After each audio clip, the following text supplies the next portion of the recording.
The glass paperweight shattered against the mahogany door frame, missing Dmitri's head by inches.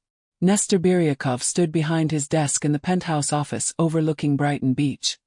His knuckles white against the leather chair, chest heaving with a rage he couldn't name. 3 words.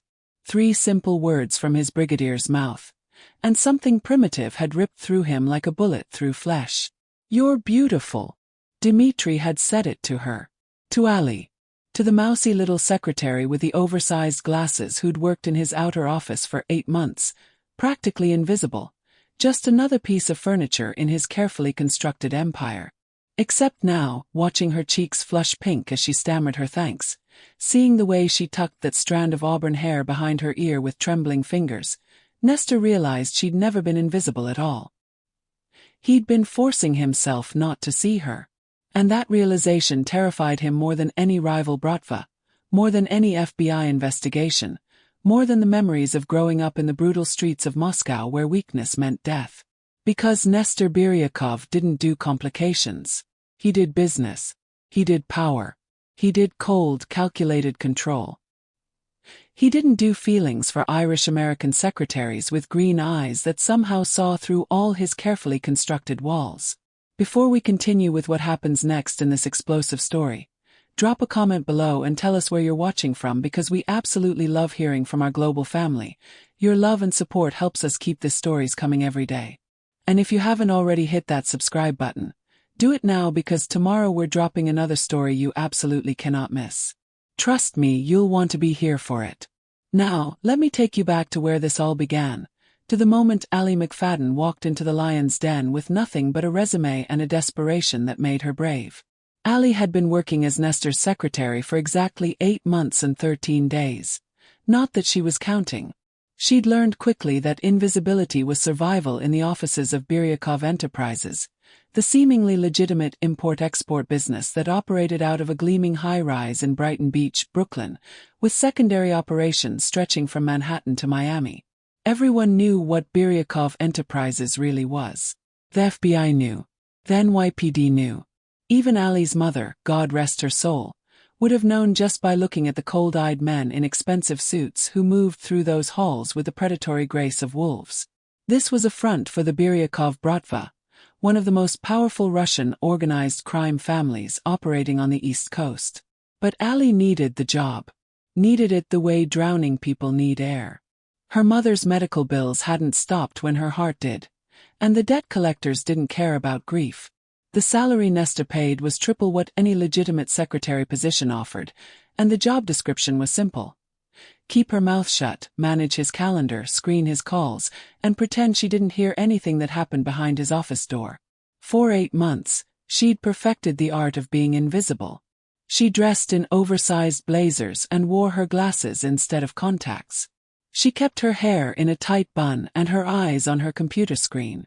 She said, "Yes, Mr. Biryakov," and "Right away, Mr. Biryakov," and never, ever allowed herself to look directly at him for more than 3 seconds because those 3 seconds were dangerous. 3 seconds was enough to notice how his jaw tightened when he was angry, how his eyes, pale blue like winter ice, could cut through a man's soul with a single glance. 3 seconds was enough to notice the scar that ran along his left cheekbone, a souvenir from his days climbing the ranks in Moscow's brutal underworld. 3 seconds was enough to remember he was beautiful in the way a loaded gun was beautiful. Deadly, powerful, and absolutely off-limits. Ali had a rule.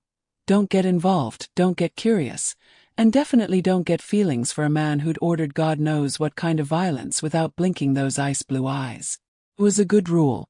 It had kept her alive and employed for 8 months. Until Dmitri Volkov opened his mouth.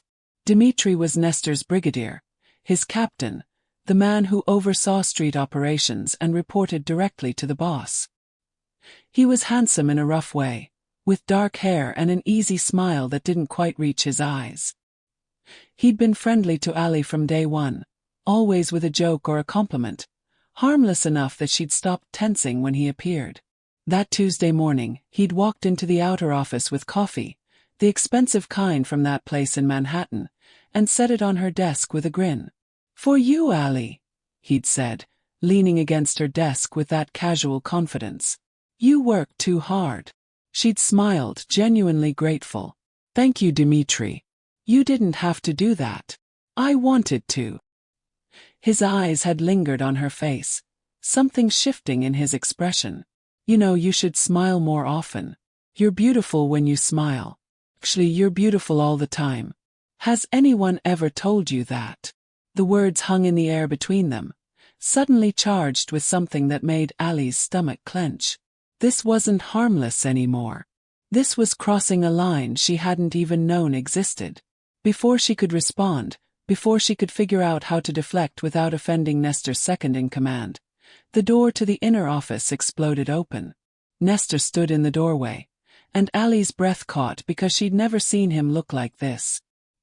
His face was carved from stone, but his eyes blazed with something feral, something barely contained. "Dimitri." His voice was soft, deadly quiet. "My office.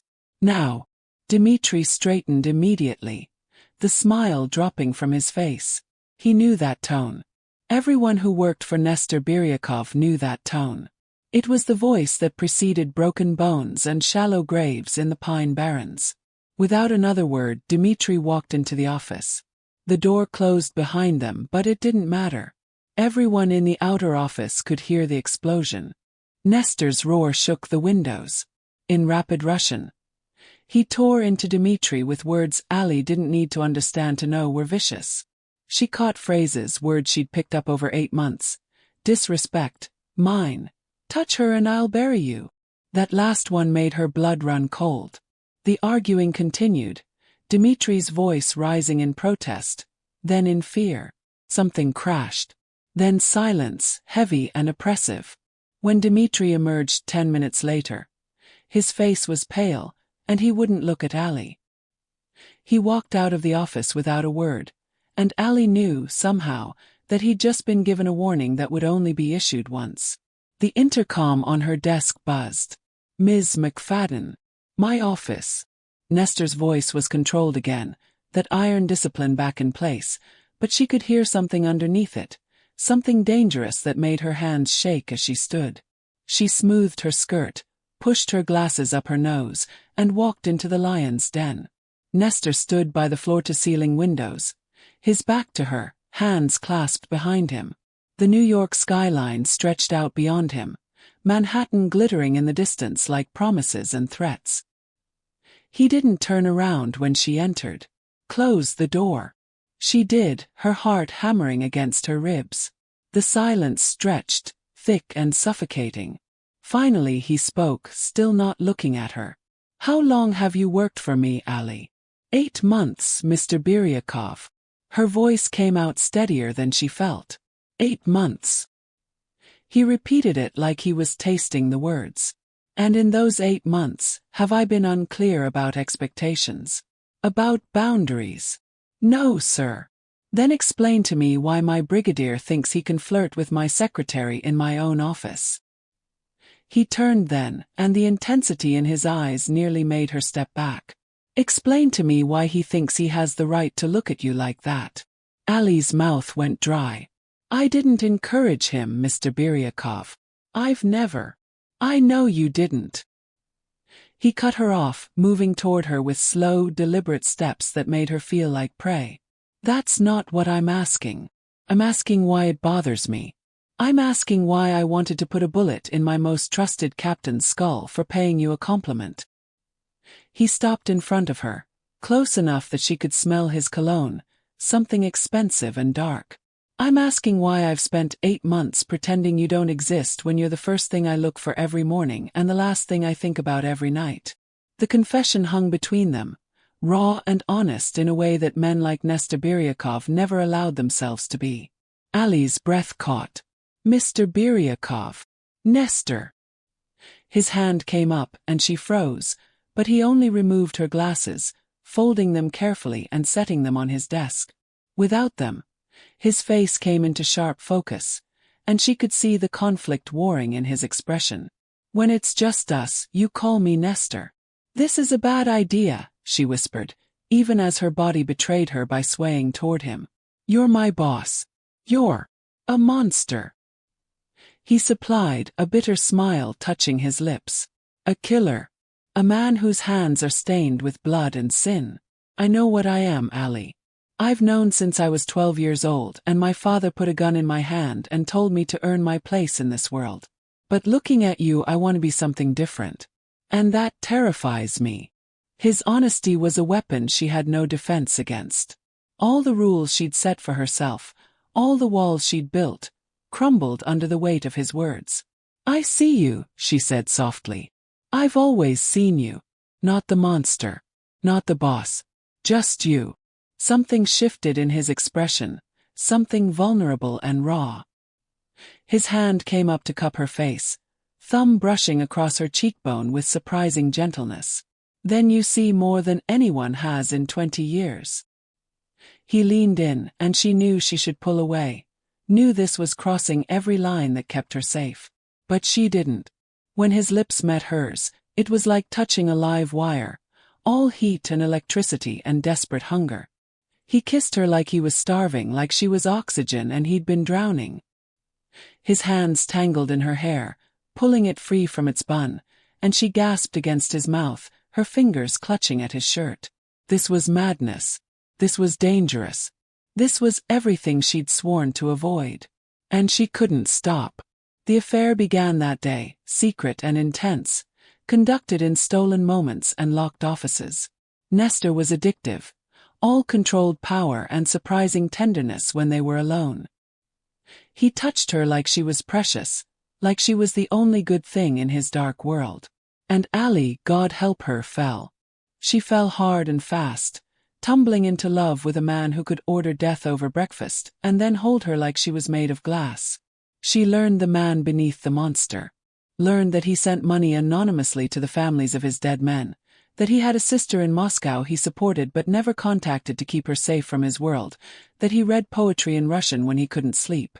She learned that his scars ran deeper than the physical ones, that his father had been a brutal vor who'd beaten mercy out of him by the time he was 15. But she also couldn't forget what he was. Couldn't unhear the conversations that filtered through the office door. Couldn't ignore the bloodstains she sometimes saw on his cuffs when he returned from meetings. Couldn't pretend that the man who whispered her name like a prayer wasn't the same man who'd allegedly orchestrated hits from Boston to Miami, who controlled drug operations, extortion rackets, and money laundering schemes that stretched across 3 states. For 3 months, they existed in this impossible space between 2 worlds. And then Viktor Kozlov came to New York. Viktor was Vor V Zakwan, a made man from the old country, coming to inspect the American operations and ensure Nestor was properly kicking up to the Moscow leadership. He was older, with silver hair and eyes like a shark, dead and cold. He arrived with an entourage and expectations, taking over the top floor of Nestor's building like a conquering general. Nestor changed when Viktor was around. He became harder, colder, the glimpses of humanity Ali had seen vanishing behind walls of ice. He barely looked at her, spoke to her in clipped tones, treated her like the invisible secretary she'd pretended to be for so long. She understood why. In Viktor's world, in the world of the Bratva, weakness was death. Feelings were weakness. Caring about an Irish-American secretary was suicide. But understanding didn't make it hurt less. The night everything fell apart started like any other. Viktor had called a meeting, all the important players gathering in Nestor's conference room.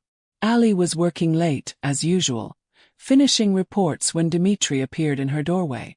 In the 3 months since the incident, he'd kept his distance, professional and cool. But tonight something was different. He looked nervous, kept glancing toward the conference room. Ali, he said quietly. You need to leave. Now. What? Why? I have work. Forget the work. He moved into her office, urgent now. Viktor knows. About you and Nestor. Someone talked, probably Sergei trying to score points, and now Viktor knows. He's going to test Nestor's loyalty. Cold dread flooded her veins. What does that mean? Dmitri's face was grim. It means he's going to ask Nestor to prove where his loyalties lie. And in our world, there's only one way to prove that kind of loyalty. He didn't have to say it. She understood. If Viktor saw her as a weakness, as a distraction from Bratva business. He'd demand Nestor eliminate that weakness. And if Nestor refused, he'd be seen as compromised, unfit to lead. They'd kill him. Or make him wish they had. I won't let him choose, Ali said, already reaching for her purse. I'll disappear. Tonight. He'll never have to. The conference room door opened. Victor emerged, Nestor behind him, along with 4 other men she recognized as high-ranking members of the organization. Victor's dead eyes found her immediately, and he smiled. It was the most terrifying thing she'd ever seen. He said in heavily accented English. The secretary. Nestor has told me how valuable you are. How indispensable. The way he said it made it clear he knew exactly how valuable she was. Nestor's face was a mask, revealing nothing, but she saw the tension in his shoulders, the subtle way his hand moved closer to where she knew he kept his gun. Ali was just leaving for the evening, Nestor said, his voice flat. Weren't you, Ms. McFadden? She met his eyes, trying to read what he was telling her. Run. They. Fight. But his expression gave nothing away. This was the Pakhon, the boss, the man who'd survived Moscow's brutal streets by never showing weakness. I have work to finish, Mr. Biryakov, she heard herself say, not knowing if it was bravery or stupidity making her speak. No, Nestor said sharply. You're done for tonight. Go home. Victor laughed, a sound like breaking glass. So protective. Interesting. He moved toward her desk, and both Dmitri and Nestor tensed. Tell me, secretary, do you know what your boss does? The real business. I manage his calendar and screen his calls, Ali said carefully. I don't ask questions about what doesn't concern me. Smart girl. Beautiful too. I can see why he keeps you close. Victor's hand shot out, grabbing her wrist before she could react. His grip was iron. But in our world, Nestor, we don't keep pets. We don't have weaknesses. We don't let some girl distract us from business. You understand this, yes? The temperature in the room plummeted. Nestor's voice, when he spoke, was death itself. Let her go, Victor. Or what? Victor yanked Ali toward him, and she gasped as pain shot through her wrist. You'll shoot me. A Vorvi Zakwan. For some American girl. That would be very stupid, Nestor. Fatal, even. The other men had their hands on their weapons now. Dmitri moved slightly, positioning himself between Ali and the door, and she realized he was ready to die helping her escape. The loyalty made her throat tight. Nestor hadn't moved, but something in him had changed, gone from ice to liquid nitrogen. Victor, I'm going to say this once. Let her go, walk away, and we'll forget this happened. Or don't, and see what happens when you threaten what's mine. Yours. Victor's laugh was ugly. You've gone soft, Biryakov. Your father would be ashamed. You want to keep this girl. Fine. Prove you're still one of us. Prove your loyalty isn't compromised. He shoved Ali forward and she stumbled, catching herself on the desk. Victor pulled out a gun, placed it on her desk. Shoot her yourself. Show me you can still do what's necessary. The silence was absolute. Ali looked at Nestor, really looked at him, and saw the war raging behind his eyes. She saw the calculation, the cost-benefit analysis he was running. His life against hers. His position, his power, his men, everyone who depended on him, against one Irish-American secretary who'd been foolish enough to fall in love with a killer. The math was simple. She was expendable. He was not. Do it, she said quietly, and everyone stared at her. She looked only at Nestor. It's okay. I understand. Something cracked in his expression, just for a second, and she saw the man beneath the monster again. Saw the boy who'd been forced to become hard to survive. Saw the human who'd been buried under years of violence and necessity. Then it was gone, replaced by the cold mask of the Pakhon. Nestor picked up the gun. He checked the chamber, professional and efficient. He looked at Victor, at the other men watching with predatory interest. Then he looked at Ali, and she saw the apology in his eyes, the regret, the grief for what he was about to do. She smiled at him, small and sad, trying to tell him it was okay, that she forgave him, that she understood some choices weren't really choices at all. Nestor raised the gun and shot Victor between the eyes. The Vor-V-Zak one dropped like a puppet with cut strings, dead before he hit the ground. Chaos erupted. The other men went for their weapons, but Nestor was faster, Dimitri was faster, and suddenly the office was a war zone. Gunshots exploded, deafening in the enclosed space. Ali dropped behind her desk, hands over her ears, praying to a god she hadn't spoken to since her mother died. When the shooting stopped, the silence was somehow worse. She looked up slowly. 3 of Victor's men were dead. The 4th was wounded, being held by 2 of Nestor's soldiers. Dimitri was bleeding from a graze on his arm but standing. And Nestor stood in the center of it all, gun still in hand, looking at her with an expression of such raw emotion it made her chest ache. "Get her out of here," he told Dimitri, never breaking eye contact with Ali.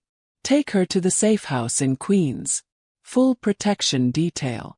"Boss," Dimitri said carefully. "What you just did, Moscow won't forgive this. They'll send everyone they have." "I know."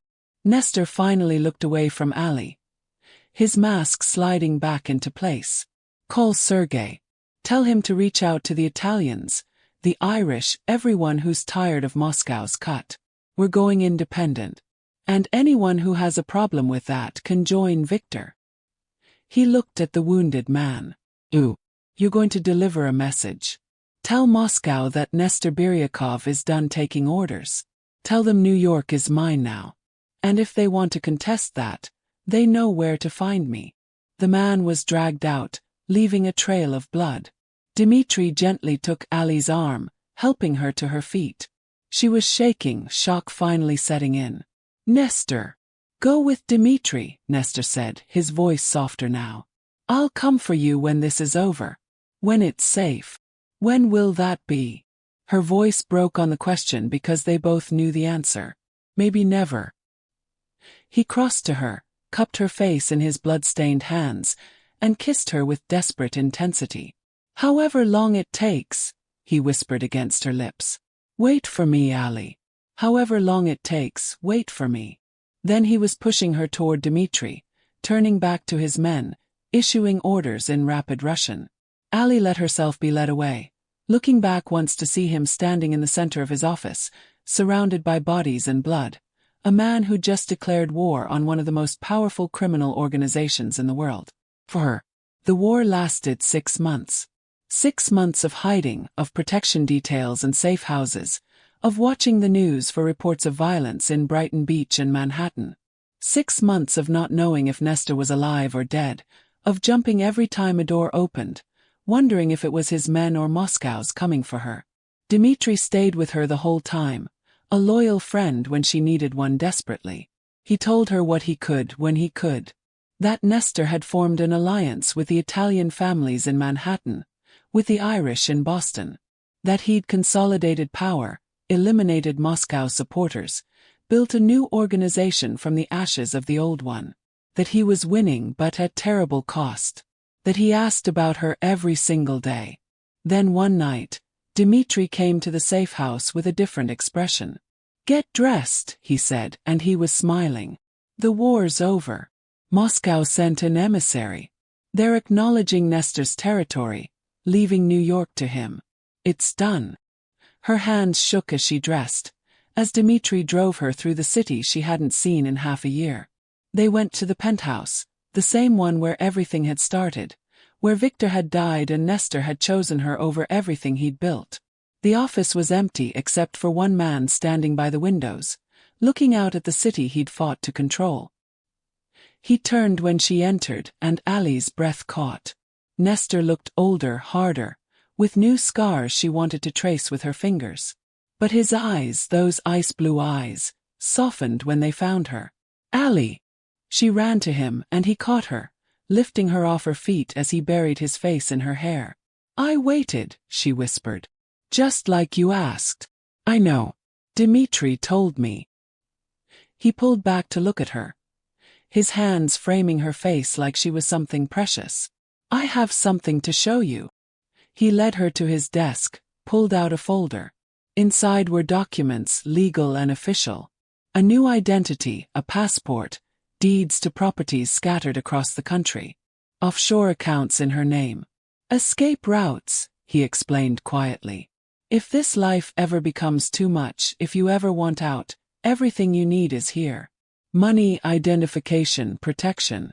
You can disappear tomorrow, and I'll make sure no one ever finds you." Ali looked at the documents, at the freedom he was offering, at the acknowledgement that loving him meant living in danger, meant accepting a world of violence and secrets. He was giving her a choice. Real choice. She picked up the folder and dropped it in his trash can. "I already made my choice," she said simply. 6 months ago, when I could have run and didn't. A year ago when I kissed you back. The day I took this job, knowing exactly what I was walking into. She stepped into his space, rising on her toes to kiss him. "I choose you, Nestor. All of you. The monster and the man. The darkness and the light. For however long we have." His kiss was desperate, claiming a promise and a surrender all at once. When he pulled back, his eyes were suspiciously bright. "You're insane," he whispered. "Probably," she agreed. "But I'm your kind of insane." He laughed, the sound rusty but genuine, and pulled her close. Outside the windows, New York glittered with possibility and threat, a city they'd paid for in blood and sacrifice. The peace wouldn't last forever. In their world it never did. But standing there in his arms, Ali knew that some things were worth fighting for. Some loves were worth the cost. And sometimes, the monster wasn't the man holding the gun but the man who'd forced a 12-year-old boy to become a killer to survive. Nestor had been shaped by violence, but he'd chosen love. And in that choice, she saw not weakness but the kind of courage that changed everything. That's the power of love in its truest, most dangerous form. It doesn't redeem us or fix us or make us better. Just makes us choose. And the choice in the end is all that matters. So what did you think about Nestor and Ali's story? Could you understand his impossible choice? Or would you have handled it differently? Drop your thoughts in the comments below because we love hearing what you think. And if you're not subscribed yet, hit that button now because tomorrow we have another story that will absolutely blow your mind. Finally, tell us where you're watching from because we love connecting with our global family. Until next time, remember that the most dangerous love stories are the ones worth dying for. See you in the next video.